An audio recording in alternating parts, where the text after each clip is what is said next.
Sukiyoto, perkenalkan saya Jordi dan kali ini saya mau menjelaskan tentang Padhana dan penjelasan yang di sini sebagian besar diambil dari berdasarkan Pacayani Desa. Ini Pacayani Desa ini adalah salah satu bagian dari buku Padhana. Jadi kita kenal di Abhidhamma itu ada 7 kanon dan kanon yang ketujuh itu adalah Padhana yang terdiri dari 5 buku dan ini yang buku pertama. Bisa dibilang seperti ini tuh kata pengantar dari Padhana gitu ya di si Pacayani Desa ini. Ini Pacayani Desa itu sendiri adalah analisis dari kondisi-kondisi ya. Jadi pertama, kondisi itu sendiri apa? Kondisi adalah berdasarkan Sarat Hadipanitika, paticanang nawina palang eti upacati cewa pawatati cati pacayo atau upakarato wa pacayo gitu ya. Jadi bergantung padanya, akibat tidak bisa terjadi tanpanya, baik kemunculan maupun keberlangsungan. Demikianlah disebut sebagai kondisi atau arti yang lain adalah kondisi dalam makna mendukung ya. Nah, jadi maksudnya gimana? Katakanlah kita ambil suatu fenomena yaitu api misalnya ya. Ini pakai pembahasan pakai bahasa umum saja ya. Jadi api. Api itu kenapa bisa muncul dan bisa berlangsung? Dia bisa muncul dan bisa berlangsung karena kondisi-kondisinya terpenuhi. Misalnya, satu, adanya bahan bakar, misalnya lilin gitu kan. Yang kedua, adanya sumbu yang kering, ya. Ketiga, adanya percikan panas yang pertama, makanya dia bisa nyala kan. Kemudian apa lagi? Adanya ruangan yang berudara, ya kan? Kalau nggak ada oksigen kan nggak bisa ya. Dan yang kelima, katakanlah tidak ada angin yang kuat, ya. Nah, ketika 5 kondisi, katakanlah contoh saja 5 kondisi ini terpenuhi, baru si api bisa menyala dan bertahan. Kalau salah satu kondisinya tidak terpenuhi, maka apinya tidak bisa ada. Misalkan lilinnya habis, ya kan? Nggak ada bahan bakar lagi, apinya nggak bisa ada kan? Sumbunya basah, itu juga nggak bisa. Kemudian nggak ada pemantiknya, nggak ada yang memercik pertama itu, nggak ada panas yang pertama, itu juga nggak bisa kan? Atau misalnya ruangannya tidak berudara ya, tahu kan? Misalnya ditutup pakai eksperimen yang ditutup pakai itu loh, pakai cangkir gitu ya. Nah maka seketika kan udara di sekitar apinya habis, kemudian apinya juga padam gitu kan. Dan yang kelima, adanya angin kencang dan nggak usah dibilang pasti padam kan. Nah artinya kondisi-kondisi yang tadi diperlukan supaya api ini tetap nyala. Satu saja kondisinya tidak terpenuhi, apinya tidak bisa nyala. Jadi dalam konteks ajaran Buddha, semua fenomena yang terkondisi, sangkata dhamma, semuanya memerlukan kondisi. Satu saja kondisinya tidak terpenuhi, dia juga nggak bisa terjadi. Seperti itu. Makanya bergantung pada kondisi tersebut, akibat kalau nggak ada si kondisi tadi, dia nggak bisa ada. Nggak bisa muncul, nggak bisa berlangsung gitu ya. Ataupun tanpa kondisi tadi, maka tidak ada yang mendukung si fenomena ini terjadi. Seperti itu bahasanya. Oke? Selanjutnya. Pertama, hetu pacaya atau kondisi akar. Ya. Seperti akar pohon yang berfungsi untuk menopang dan membuat pohon kukuh dan tidak tumbang. Demikianlah disebut akar. Jadi sama seperti akar pohon, karena adanya akar, makanya dhamma-dhamma yang berasosiasi dengan akar tersebut, yaitu cita, cetasika, rupa menjadi kokoh dan kuat dalam menjalankan tugasnya, gitu ya. Jadi yang disebut akar di sini, kalau umpamanya seperti akar pohon, di dalam fenomena-fenomena terkondisi, yang disebut akar adalah loba, dosa, moha, aloba, adosa, dan amoha, seperti itu. Ya, jadi ketika adanya akar-akar tadi, enam akar tadi ya, maka cita dan cetasika termasuk rupa yang dihasilkannya nanti akan menjadi kokoh. Oke, kita masuk ke syair di Pacayani Desa. Oke, jadi ini adalah syair dari Hetu Pacaya di Pacayani Desa. Syairnya adalah seperti ini. Hetu pacayoti, hetu hetu sampai takanan damanang, tang samuthanan carupanang, hetu pacayena pacayo. Ya, artinya akar-akar ya. Akar-akar adalah kondisi bagi dhamma-dhamma yang berasosiasi dengan akar dan materi-materi yang muncul darinya dengan kondisi akar ya. Jadi di Pacayani Desa ini biasanya susunan kalimat untuk menjelaskan antara sebab akibat dan kondisinya itu seperti ini formatnya. Nah, jadi bagian pertama itu biasanya adalah si sebab atau bahasa palingnya pacaya. Bagian yang kedua itu biasanya adalah akibat atau pacayupana. Dan nama dari pacayanya atau dengan apa pacayanya adalah uh, si pacaya sati. Yaitu di sini itu pacaya sebagai pacaya satinya. Nah, jadi kalau dalam bahasa Pali ya, maka kita bisa bedah di sini hetu. Hetu di sini adalah kasus nominatif yang jamak ya.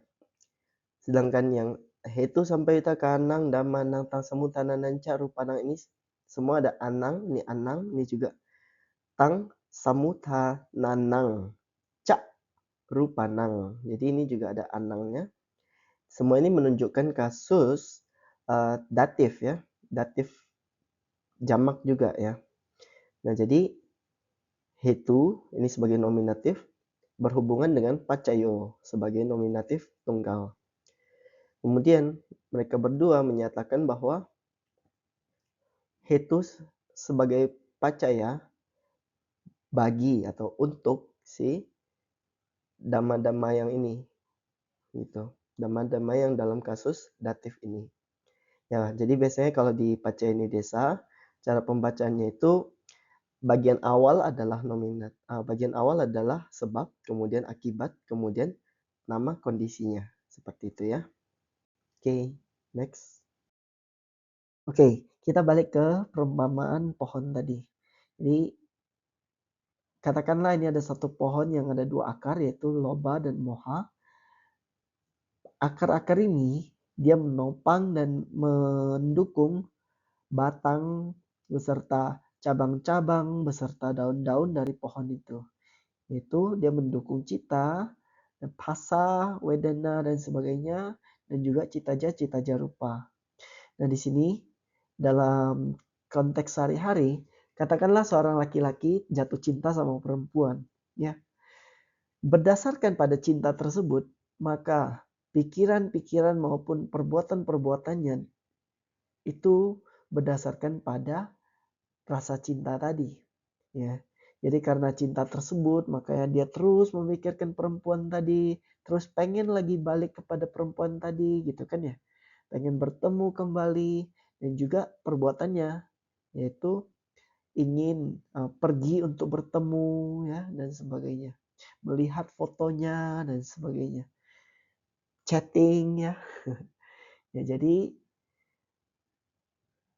ibarat seperti sebuah akar dari sebuah pohon gitu ya. Akar-akar dari sebuah pohon. Akar-akar ini menancapkan dirinya ke tanah, kemudian dia menyerap getah-getah dari tanah dan air ini, dibawalah getahnya itu sampai ke puncak dari pohon, kan gitu ya. Sama seperti itu, katakanlah lobah, setelah dia menancapkan dirinya kepada objek kesenangan indrawi, dia kemudian menyerap esensi rasa senang ya, penikmatan, pemuasan dari objek-objek kesenangan indrawi tadi. Kemudian esensi ini dia sebarkan kepada fenomena-fenomena batin, kepada pikiran-pikiran yang berasosiasi dengan dia. Dan juga meledak dalam bentuk perbuatan-perbuatan akusala yang muncul dari ucapan maupun perbuatan jasmani. Seperti itu. Ya, jadi secara sederhana, si loba dan sebagainya itu mendukung kemunculan atau keberlangsungan dhamma-dhammanya dan menjadikannya kokoh sesuai dengan akarnya. Dukungan seperti inilah yang disebut sebagai kondisi akar. Oke, kita sekarang penggal si kalimat yang tadi. Di sini hetu sebagai sebab, yaitu artinya akar-akar ya. Akibatnya adalah pertama adanya hetu sampayuta kanang damanang, yaitu dhamma-dhamma yang berasosiasi dengan akar. Artinya sahetuka ya, hetu sampayuta. Kemudian tang samuthananang rupanang, yaitu materi-materi yang muncul darinya. Di sini rupanang itu materi-materi ya. Samuthananang ini adalah rupa samuthana rupa ya. Samuthana rupa itu artinya adalah materi-materi yang muncul karena sesuatu. Kan ada 4 jenis samuthana ya. Ada utu, ada cita, ada kamma, ada ahara. Jadi di sini samuthana ini adalah yang muncul dari si akar-akar tadi gitu. Nanti kita akan bahas apa aja yang muncul dari akar-akar tadi. Dan terakhir, hetu pacayena ini adalah kondisi akar. Kekuatan dari kondisi akar. Seperti itu ya. Nah, kalau kita buat jadi tabel, kita buat seperti ini. Di kiri ada sebab, di kanan ada akibat. Jadi, hetu sebagai akar-akar ya, dia mengakibatkan dua hal. Satu, sampayuta dhamma. Yang kedua, samuthana rupa. Oke. Nah, habis ini kita bakal coba contoh kasus, kemudian kita akan jabarkan sebab akibat ini sebagai paramatha dhammanya. Itu dhamma yang realita hakikinya ya. Jadi contoh analisis kita ambil kesadaran yang pertama, yaitu somanasa sahagata, ditigata, sampayuta, asangkarika, cita ya. Jadi hetu pacaya yang terjadi di kesadaran pertama. Apa saja? Satu, di sini kita lihat di sebelah kiri itu citu padanya, cita dan teman-temannya. Di sebelah kanan ada tabel cetasika yang berasosiasi dengannya ya. Oke. Jadi di sini kita ada dua akar, ada loba dan ada moha, kan? Kalau loba mula cita itu ada dua akarnya, yaitu loba dan moha. Di sini kita bedah satu-satu. Sebenarnya mereka munculnya bersama, tapi kita bedah satu-satu dulu supaya gampang, oke? Pertama, si loba sebagai akar. Loba ini mendukung siapa? Dia mendukung cita. Dan juga dia mendukung cetasika lainnya yang muncul bersama dengan si loba ini. Gitu. Jadi bisa dilihat di asosiasi ini, semua cetasika yang muncul bersamanya selain dia sendiri ya. Artinya kan ya dia bukan teman dia kan, dia itu ya si loba ini kan tidak mendukung dirinya sendiri, dia mendukung orang lain gitu. Terus di uh, lomba mula cita yang pertama ini juga menghasilkan cita jarupa, ya.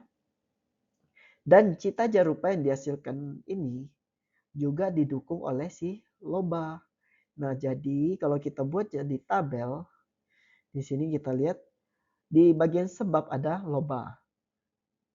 Di bagian akibat ada cita, cetasika 18. 18 ini dari mana? Yang atas sahabat cita sadarana yang universal 7. Kemudian pakinaka yang sesekali itu ada 6. Kemudian ada 4 yang moha mula. Dan 1 itu adalah si dithi. Ya. Jadi lobanya sendiri nggak ikut di dalam sebab karena nggak ikut di dalam akibat karena dia adalah sebab ya. Dan yang terakhir loba juga mendukung citaja rupa gitu. Jadi ini tabel pertama kita. Kemudian yang kedua kita ambil dari sudut pandang moha. Moha sebagai akar dia mendukung cita, juga mendukung cetasika-cetasika yang berasosiasi dengannya. Di sini lihat ada dia mendukung 3 dari kelompok moha, tapi dia juga mendukung loba dan dithi gitu ya. Nah, jadi oh ya, dan juga dia mendukung cita jarupa yang muncul gara-gara cita ini kan gitu ya. Oke, jadi kalau kita buat jadi tabel maka sebabnya adalah moha, akibatnya adalah cita, cetasika, 7 yang universal, 6 yang sesekali, 3 yaitu ahirika, anotapa, dan udaca. 2 yaitu loba dan dithi. Maka dapat angka 18. Dan juga dia mendukung cita jarupa. Oke. Sekarang kita kombinasikan di dalam satu hetupacaya, di dalam satu cita, yaitu cita yang pertama, hetupacayanya kita harus gabung dari semua jenis akarnya. Jadi tadi kita ada akar loba dan akar moha ya. Nah, sekarang tabel ini akan kita gabung menjadi seperti ini. Jadi di sini loba dan moha menjadi sebab, sedangkan akibatnya ada cita, cetasika, dan cita jarupa. Tapi lihat, di sini cetasikanya ada 19. Padahal di sini ada 18. Kenapa seperti itu? Karena ketika digabung, kita mengambil semua dhamma yang memungkinkan. Artinya apa? Misalkan di sini kan ada moha ya. 4 ini kan salah satunya moha. Moha ini didukung oleh loba, ya kan? Sedangkan di sini loba didukung oleh moha. Makanya loba dan moha pernah menjadi akibat, bisa menjadi akibat gitu. Jadi walaupun dia udah ada di sebab, kita nggak peduli, dia bisa nggak dia jadi akibat? Nah itu pertanyaannya. Kalau bisa kita masukin, gitu maksudnya. Oke ya. Makanya 19 cetasika di bagian akibat, dalam artian bahwa semua 19 cetasika ini, 19 cetasika pada cita yang pertama ini, berada di dalam pengaruh akar. Dia dikondisikan oleh akar juga, seperti itu. Oke?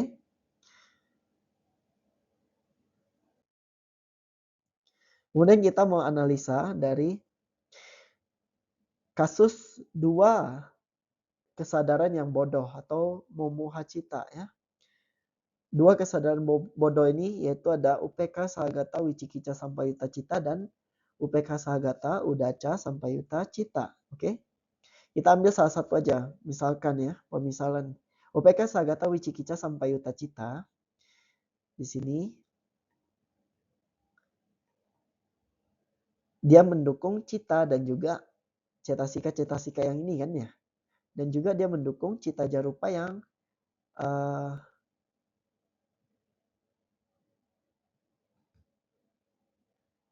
dia hasilkan seperti itu. Nah, jadi di sini 2 kesadaran bodoh hanya ada satu akar, yaitu moha.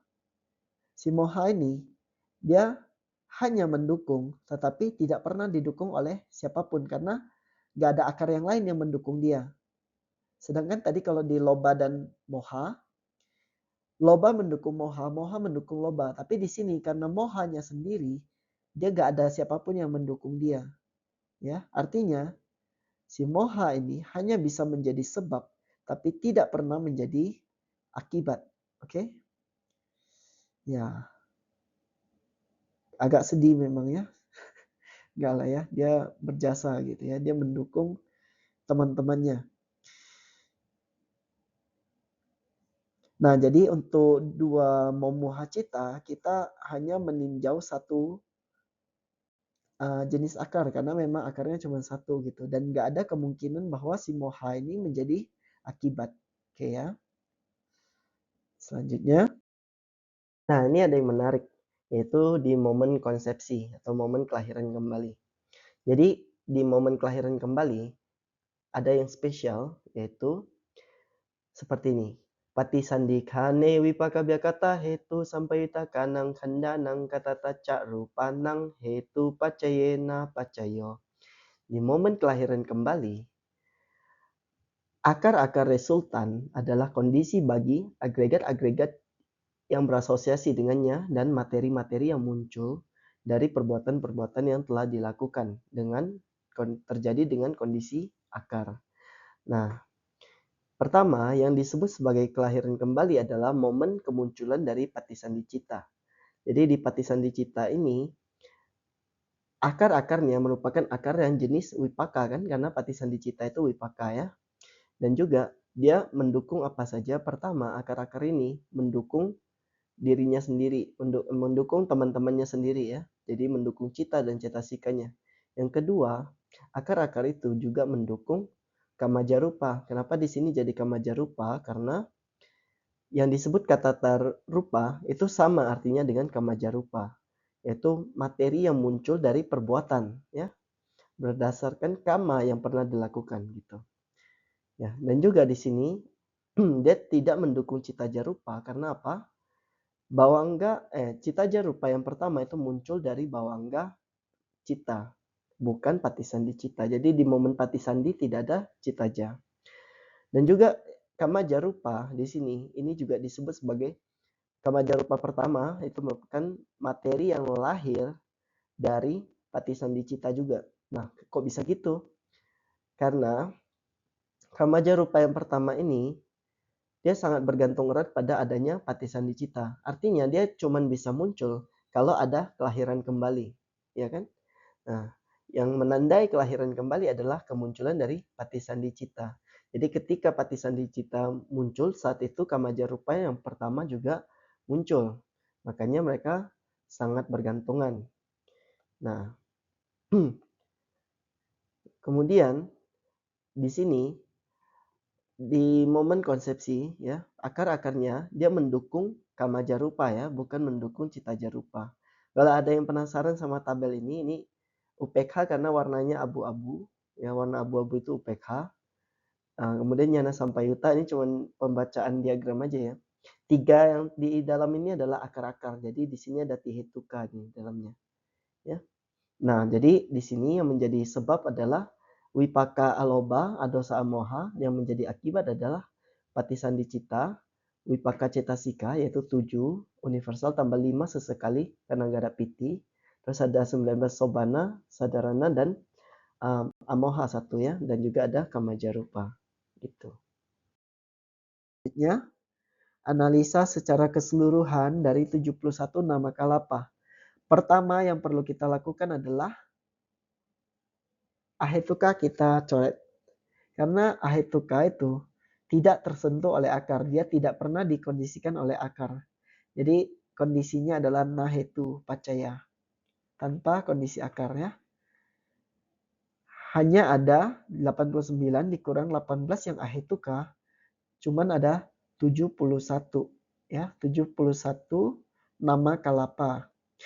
71 bulat-bulatan ini ya yang dikondisikan oleh akar karena mereka sahetuka kan gitu ya bersama dengan akar. Oke. Kemudian kita bagi menjadi ini yang aku salah 12 Kemudian yang kusala ada ini 8 ditambah 5, kemudian ditambah 4 yang arupa wacara, dan 4 yang lokutara.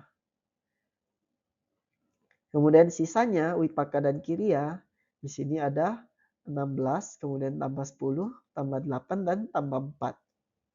Nah, maka kita coba jabarkan mereka berdasarkan grup-grup ini. Oke, sekarang kita coba untuk jadikan tabel ya. Kita kombinasikan semua cita-cita yang tadi. Pertama di Akusala nama Kalapa 12, jadi semua cita dan cetasika di 12 Akusala cita ya. Yang terjadi seperti apa? Pertama yang menjadi sebab pacaya adalah loba, dosa, dan moha kan. Semua Akusala cita itu berasosiasi dengan salah satu ini pastikan ya, minimal. Kemudian yang menjadi akibatnya adalah tentu saja akusala cita yang 12 dan juga cetasika-cetasika seperti ini. 7 yang universal, 6 yang sesekali, 14 akusala cetasika. Ya kan semua akusala cetasika berasosiasi dengan akusala cita dong pasti ya. Walaupun dengan skema masing-masing ya. Tapi di sini dikasih keterangan bahwa moha di dalam dua momoha cita yaitu wicikica sampayuta dan udaca sampayuta, moha tersebut tidak menjadi akibat. Dia cuman di bagian sebab ya. Masih ingat kan ya penjelasan yang tadi? Oke, makanya kita kecualikan. Kemudian ada citaja rupa. Selanjutnya di momen di kesadaran-kesadaran yang kusala, di sini kusala ada 21 ya. 21 itu dari mana? Kama wacara 8 ditambah rupa wacara 5, arupa wacara 4, dan lokutara 4. Nah, yang menjadi akar-akarnya adalah aloba, adosa, dan amoha. Nah, di sini cetasikanya adalah 7 universal, 6 sesekali, dan 25 sobana sadarana. Karena semua sobana cetasika ya. Semua sobana cetasika bisa berasosiasi dengan semua jenis kusala kan ya. Makanya kita dapat 38. Dan terakhir kusala cita juga memproduksi cita jarupa. Selanjutnya di sahetuka abhyakata ini maksudnya adalah wipaka dan kiriya cita yang berakar, karena ada wipaka dan kiriya yang tidak berakar kita udah abaikan tadi yang ahetuka. Jadi di sini cuman yang sahetuka saja. Nah, di sini yang menjadi sebab adalah aloba, adosa, dan amoha yang wipaka ataupun yang kiriya kan sesuai dengan jenis citanya. Kemudian yang menjadi akibat tentu saja ada sahetuka cita. Di sini 36 wipaka, 20 kiriya, dikurangi 18 yang ahetuka kan. Ahetuka itu wipaka dan kiriya juga kan ya. Nah, maka kita dapat totalnya 38 di sini yang sahetuka abhyakata. Cetasika-cetasikanya adalah 7 tambah 6 tambah 25. Kemudian 38. Di sini mungkin yang menjadi note adalah si 25 ini yang perlu kita perhatikan cuma di kelompok wirati dan juga di kelompok apamanya. Di kelompok wirati, wirati ini bisa muncul bersama dengan walaupun biasanya dia nggak pernah muncul sebagai wipaka, dia bisa muncul di momen hala cita. Sedangkan yang apamanya, karuna dan mudita, dia bisa muncul di mahakirya cita, ya kan? Dia juga bisa muncul di rupa wacara wipaka cita yang berasosiasi dengan karuna atau mudita gitu ya. Nah, makanya semua jenis sobana cetasika bisa masuk ke dalam kelompok ini. Dan terakhir, ada yang mendukung sahetuka cita jarupa seperti mahakirya cita dan sebagainya. Patisandi kama jarupa yaitu khususnya kesadaran kelahiran kembali yang wipaka itu. Nah, makanya kalau 3 ini kita gabung, dapatlah tabel seperti ini. Adanya di sebab itu 6 hetu ya, karena ada loba, ada aloba, ya pokoknya kan kombinasi ya. Kalau dia memungkinkan sebagai sebab, masuk. Seperti itu. Dan sahetu kacita 71 ya, 12 tambah 21 tambah 38. cetasika 52. Jadi semua jenis cetasika itu bisa menjadi akibat. Hmm, termasuk hetunya sendiri ya, bisa menjadi akibatnya. Kecuali moha di dua momoha cita. Dan yang terakhir, dia juga bisa menyebabkan sahetuka, cita jarupa, dan juga patisandi, kamaja rupa. Seperti itu. Oke, jadi demikian penjelasan dari uh, hetu pacaya ini. Semoga bermanfaat. Semoga Buddha Sasana bertahan lama. Sadu, sadu, sadu.